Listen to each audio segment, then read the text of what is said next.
इस गहन चर्चा में स्वागत है।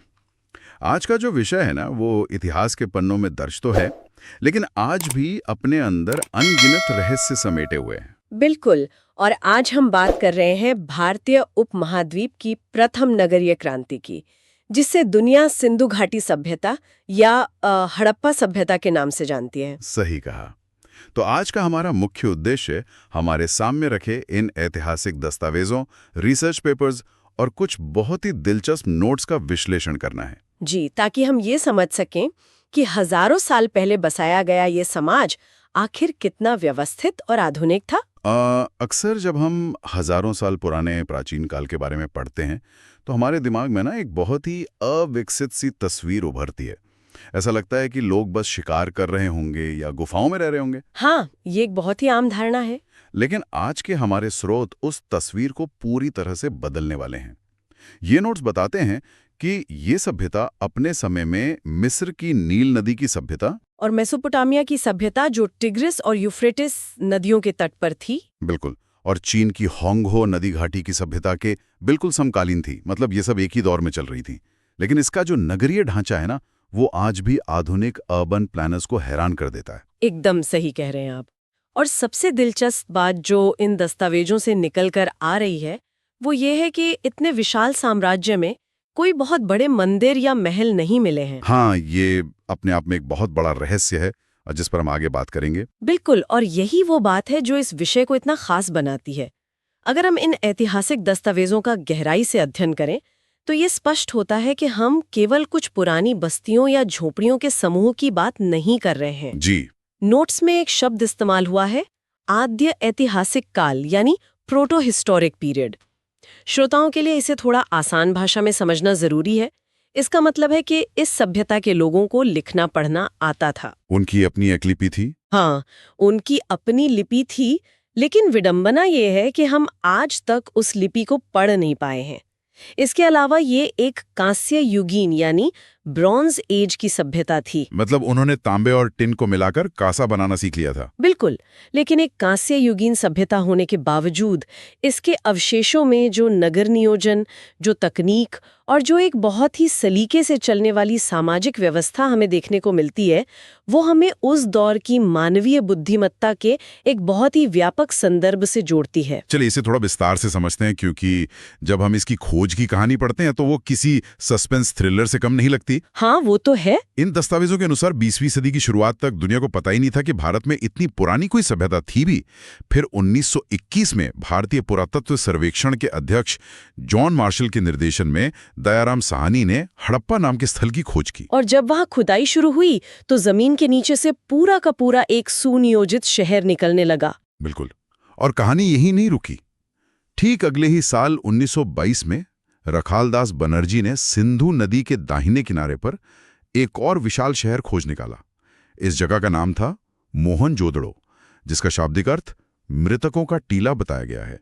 और हड़प्पा की खोज क्योंकि सबसे पहले हुई थी, इसीलिए इतिहास की परंपरा के अनुसार इस पूरी सभ्यता का नाम ही हड़प्पा सभ्यता पड़ गया। इसे सिंधु सभ्यता भी कहा जाता है ना? जी, इसे सिंधु सभ्यता भी कहा जाता है क्योंकि शुरुआती दौर में जितने भी बड़े शहर मिले वे सिंधु नदी और उसकी सहायक नदियों के आसपास ही बसे हुए थे। अगर हम इसके समय काल की बात करें तो हमारे स्रोत स्पष्ट करते हैं कि रेडियो कार्बन C14 जैसी आधुनिक तकनीक के आधार पर, जो कि बहुत ही वैज्ञानिक तकनीक है। हाँ, उसके आधार पर इस सभ्यता का सर्वमान्य काल 2350 ईसा पूर्व से लेकर 1750 ईसा पूर्व तक माना जाता है, यानी आज से लगभग 4500 साल पहले। और इसका जो भौगोलिक विस्तार था वो सच में किसी को भी चौंका सकता है। बिल्कुल, मैं वही नक्शा देख रहा था जो हमारे नोट्स में शामिल है, और इसका आकार तो वाकई अविश्वसनीय है ना?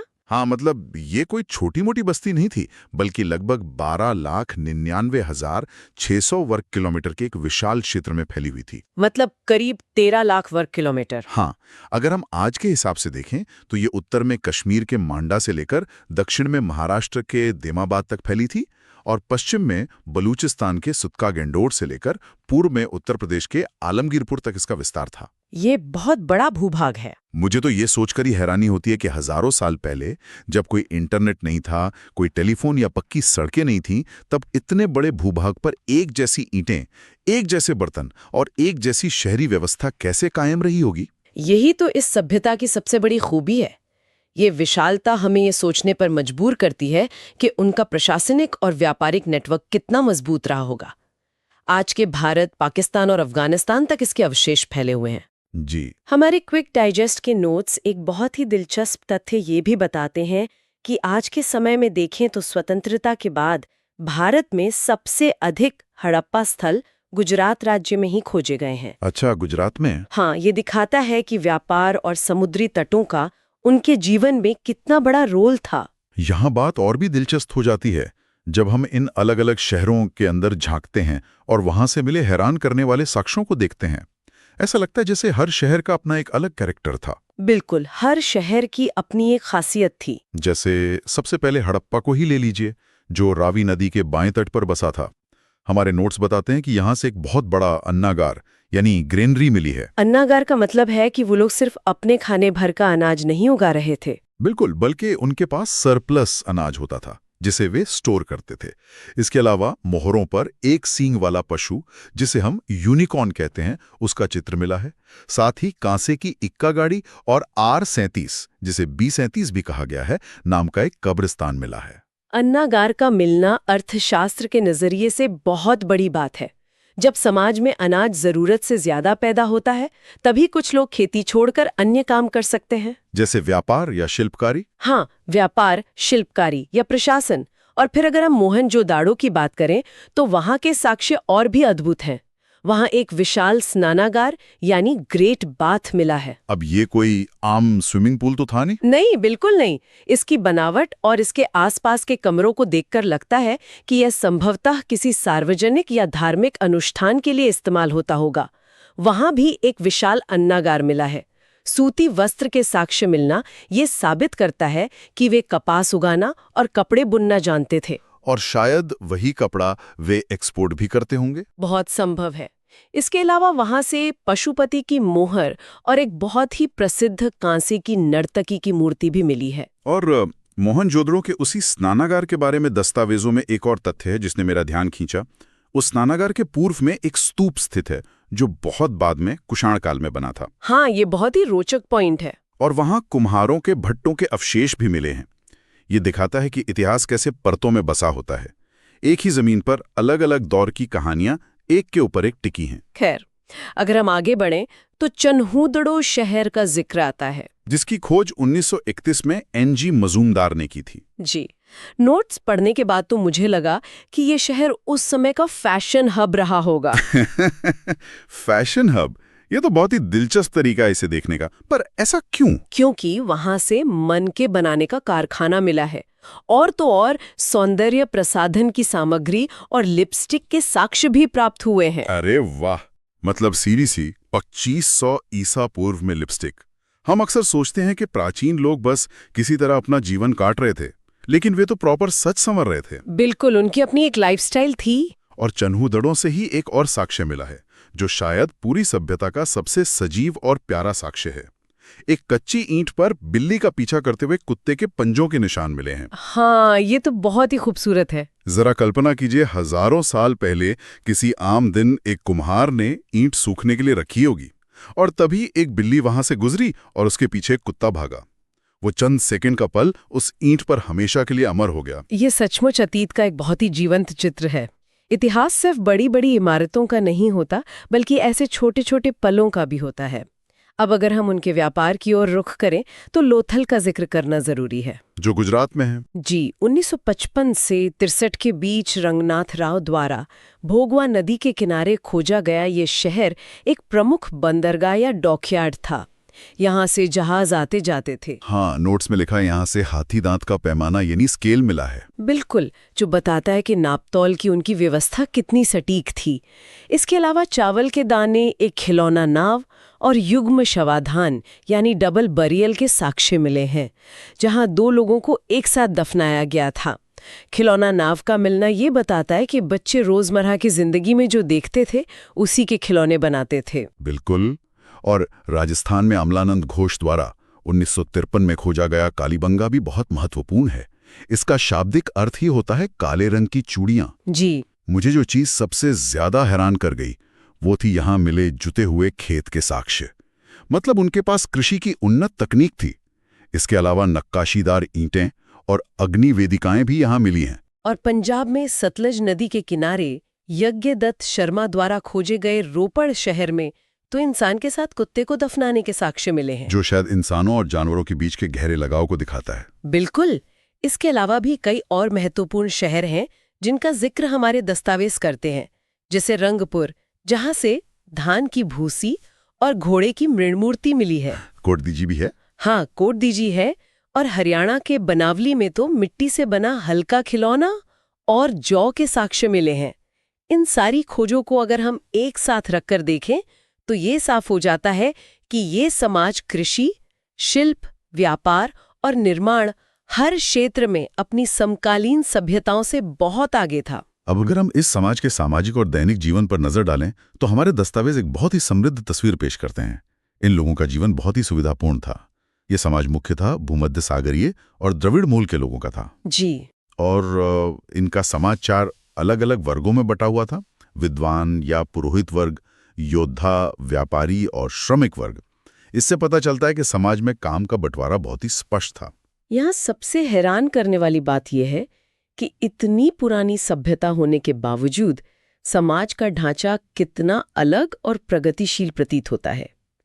कई इतिहासकारों का मानना है कि हड़प्पा समाज संभवतः मात्र सत्तात्मक था। अच्छा, वो कैसे? ऐसा हम इसलिए कह सकते हैं क्योंकि खुदाई में भारी संख्या में मातृ देवी की पकी मिट्टी यानी टेराकोटा की मूर्तियां मिली हैं। मोहरों पर जो चित्र अंकित हैं वे भी मातृशक्ति की उपासना की ओर इशारा करते हैं। हाँ, मैंने पढ़ा था कि एक बहुत ही खास मूर्ति मिली है जिसमें स्त्री के गर्भ से निकलता हुआ एक पौधा दिखाया गया है। बिल्कुल सही। इसे उर्वरता की देवी या पृथ्वी माता का प्रतीक माना जाता है।